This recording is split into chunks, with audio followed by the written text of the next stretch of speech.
front of him, we see the cutouts in the rock in back, Jesus of Nazareth, King of the Jews, and there was a great earthquake. The earthquake opened up the rock below the cross hole. The rock extended down into the cave below, and the stone lid of the box was broken and moved askew. Christ was pierced in his side. The blood came out, ran down this crack, and fell onto the mercy seat of the Ark of the Covenant. My question is that you said that you had the blood of our Lord examined by the Israelis. That's correct. What was their determination of that? Okay. Real quickly, okay. Dried blood is dead blood. Everybody knows that, all right? They can test the blood of the pharaohs, the mummies of the pharaohs, all right? There's certain things they can do. They cannot get a chromosome count by any method I'm familiar with, all right? Things keep changing. I don't profess to know everything.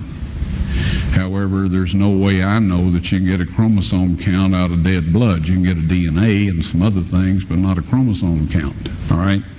That's done by living white blood cells.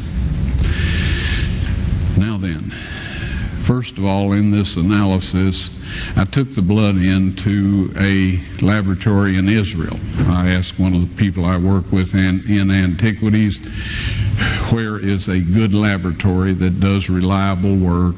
And they said, such and such, such and such. I took it. I just said, please examine this blood and tell me what you can tell me about it. All right? They said, well, look, we're going to reconstitute it. We're going to put it in normal saline and keep it at body temperature for 72 hours with gentle swirling. All right, that's their business. That's great. I said, now I want to be there when you check it out. They said, fine. So I was back. They checked it out. I said, now, they said it's human blood. We can tell that. They did whatever tests they need to do. And then I said, take some of the white blood cells and put them in a growth medium and keep them at body temperature for 48 hours. And they said, well, that'll do no good because it's dead blood. I said, would you please do that for me? And they said, okay, we'll do it.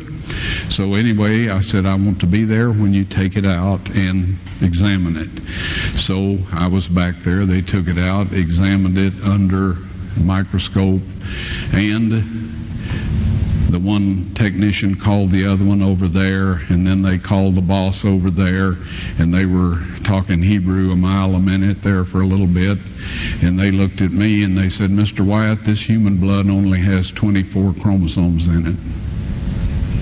Everybody else has 46. You see, 23 from your mother, 23 from your father, 22 autosomes from your mother, 22 autosomes from your father. You get an X from your mother, you may get an X or a Y from your father, all right? This blood had 23 chromosomes from the mother's side, one Y chromosome only. You see, a child could not have developed if they hadn't had the autosomes from the mother. So all of his physical characteristics were determined by his mother's side of the family, her autosomes. His maleness was determined by this one Y that came from a source, not a human male. Then they said, this blood is alive. And then they said, whose blood is this?